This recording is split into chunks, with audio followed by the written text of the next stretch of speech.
Ô, Barsi, deixa eu perguntar uma coisa. Você investe há quantos anos já? Bom, eu estou no mercado há 55 anos. 55 Mas anos. falar que eu invisto desde 70, na época nós tivemos um acontecimento bastante expressivo, né? Os fundos de previdência privada começaram a ter problemas sérios e foram progressivamente quebrando. Eu cheguei à conclusão que talvez a gente devesse olhar para a formação de uma carteira de renda mensal, examinando um outro tipo de acervo, um outro tipo de patrimônio que você pudesse garantir uma renda mensal. E eu analisei também o seguinte: o cidadão que parava de trabalhar na iniciativa pública, né, no setor público, ele não participava do mesmo processo. Ele parava de trabalhar e continuava recebendo um salário igual. Então, eu acabei concluindo que a Previdência, além de ostentar a condição de provedora, ela ostentava, e ostenta ainda, né, a condição de empregadora. Então, eu me animei mais ainda a tentar buscar um caminho que não fosse esse. Marcia, só de entrar em algumas perguntas que eu separei aqui para você, você acha que nesse processo de mais de 50 anos investindo, né, todos os trabalhos que já fez, já estudou, casos, escolhas de boas ações, ações não tão boas assim, contextos diferentes de mercado, você acha que dá para ensinar isso daí que você passou? Você acha que o processo de fazer um value investing, por exemplo, você acha que dá para ser ensinado isso daqui? Ou você acha que não? Isso daqui só pode ser aprendido através da vivência? Não, dá para você ensinar. E eu tenho assim, inúmeros amigos, né, que acabaram se tornando clientes, que também processam a mesma filosofia que eu. E hoje estão também alimentados por uma carteira de renda mensal muito boa. Né? Eu quero abrir com uma pergunta aqui, que eu espero não ser ofensivo. Não, acho que que não isso? vai. Acho que não vai. Cara, Tudo bem? essa preparação. Espero não ser ofensivo. Mas o povo está querendo saber, Márcio. O povo está querendo saber. Você recebe uma fatia pertinente de capital através de dividendos, Barsi? Eu recebo os dividendos, veja bem, sempre com alegria, claro. Sempre com um sorrisinho novo. É um champanhe por dia? É um champanhe por dia? Essa participação nos dividendos, ela veio progressivamente, na razão direta, que eu disciplinei a minha conduta e tive a paciência suficiente para poder ir reinvestindo todos aqueles recursos que eu ganhava. É isso. E veja bem, eu faço isso até hoje. Os valores, é claro, mudaram, mas eu faço isso até hoje, com a mesma disciplina, tá certo? E tendo a mesma paciência, tá entendendo? Essa é a realidade. Então, Legal. A renda mensal, ela veio progressivamente aumentando, não é isso? E então, se você prossegue fazendo a mesma coisa, o efeito multiplicador ele é fantástico, tá entendendo? Então, esse efeito multiplicador, ele era pequeno e passou a ter uma dimensão muito mais... Uma consistência. Muito mais dinâmica. Mas eu quero ser mais ousado. Eu queria saber números. Primeiro eu vou falar o quanto eu tô ganhando. Primeiro, Lucão, vamos setar a expectativa. Eu vou fazer uma pergunta mais direta. Aí eu posso falar eu depois. Lucão, quanto que você tá ganhando de dividendos? Tá bom, eu tô ganhando aqui... Desculpa, Barça, mas eu invisto em fundo imobiliário também, né, tal, eu sei que, né... Você mistura a sua carteira. Mistura tudo e tal, e aí dá uns R$1.000 já. Não, por mês. Por mês. Já é bem legal. Já teve um dia que o senhor ganhou R$1.000 por mês, Barça? Já teve.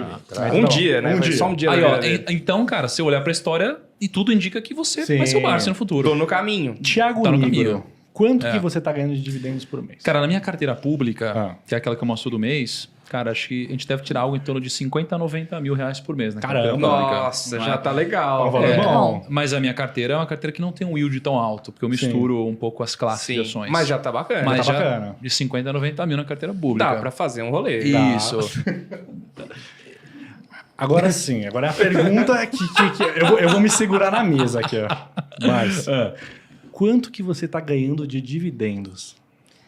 Bem, o dividendo, ele oscila. É muito cara de pau deixa você, eu falar. Kaique. Ele oscila. No ano passado, a maioria dos empresários ficaram temerosos com relação à possibilidade de o dividendo voltar a ser tributado, não é isso? Ah, o pessoal ficou maluco. Então colocando fogo na Paulista. algumas empresas que detinham um caixa alto acabaram dando uma derretida no caixa, dando uma aliviada nesse caixa. E isso foi feito através do quê? Através da distribuição de dividendos, está correto? Uhum. Então, o ano de 2021 foi um ano que estabeleceu um recorde inédito, está entendendo? Na minha carteira. Por quê? Porque eu tinha ações de empresas que distribuem bons dividendos. Né?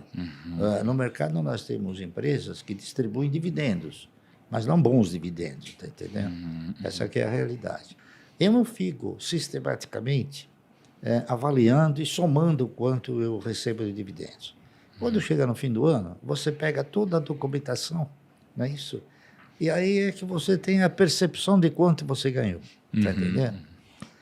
Então, no ano de 2021, como eu disse, as distribuições foram generosas. Então, a somatória de todos os dividendos gerou uma renda diária, né?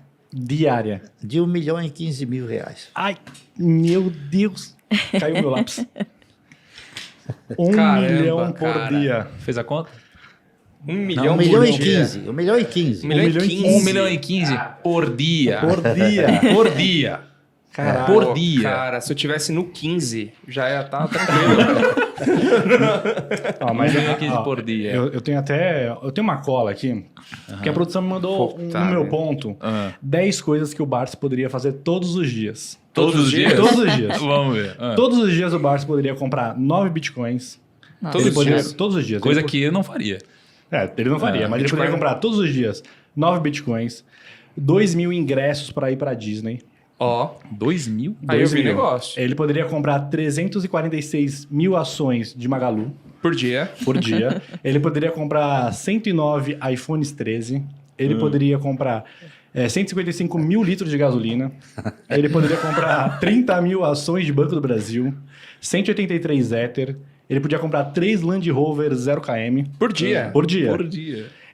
Ele poderia levar 250 pessoas para a França, na Europa. Ou se ele quisesse juntar um pouquinho, ele poderia, em 14 dias, comprar o carro mais caro vendido hoje no Brasil, que é 14 milhões de reais.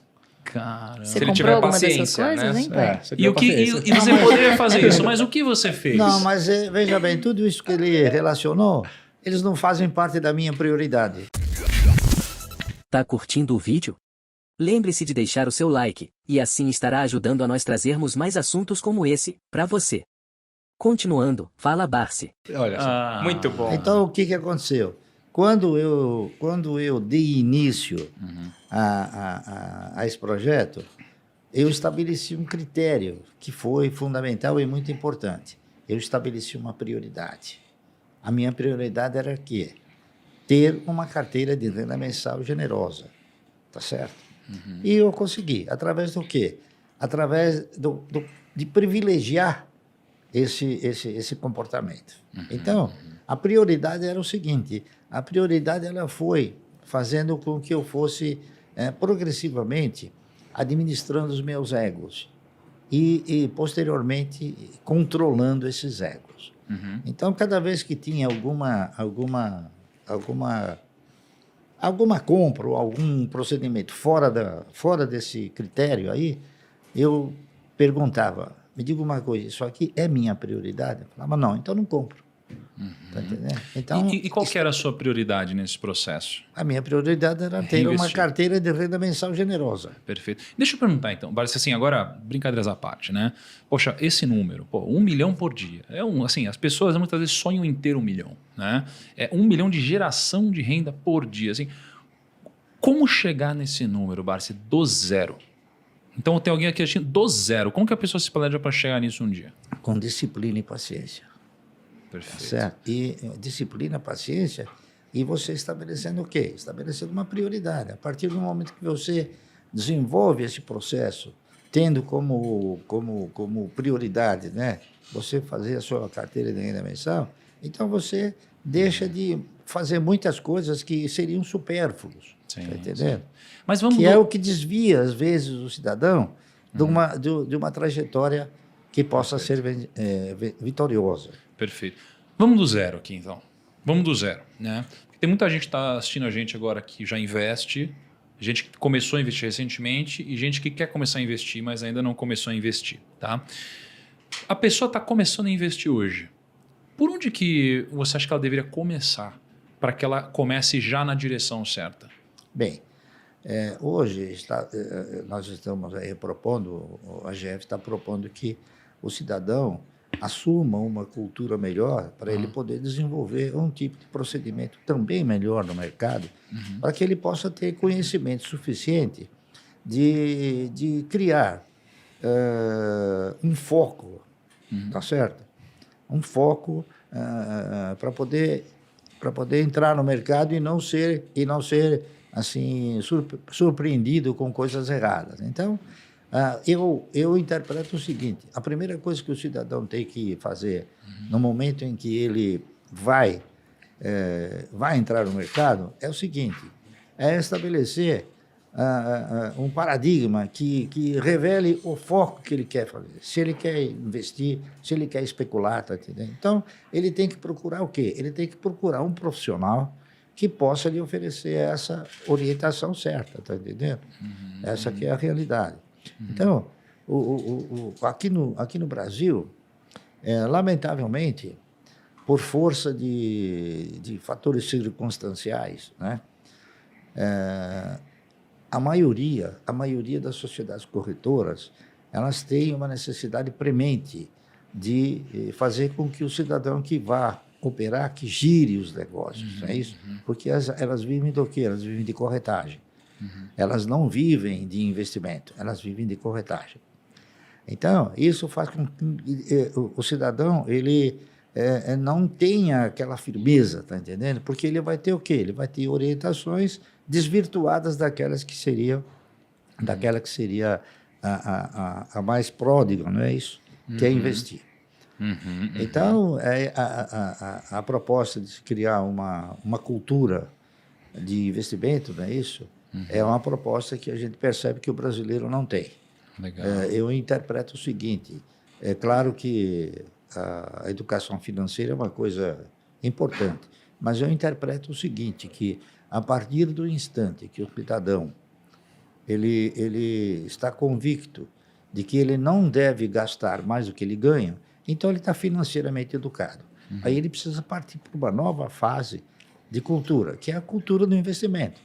A cultura de investimento nada mais é do que você saber na mão de quem você está colocando o dinheiro, tá entendendo? E em que atividade você está colocando o dinheiro. Legal.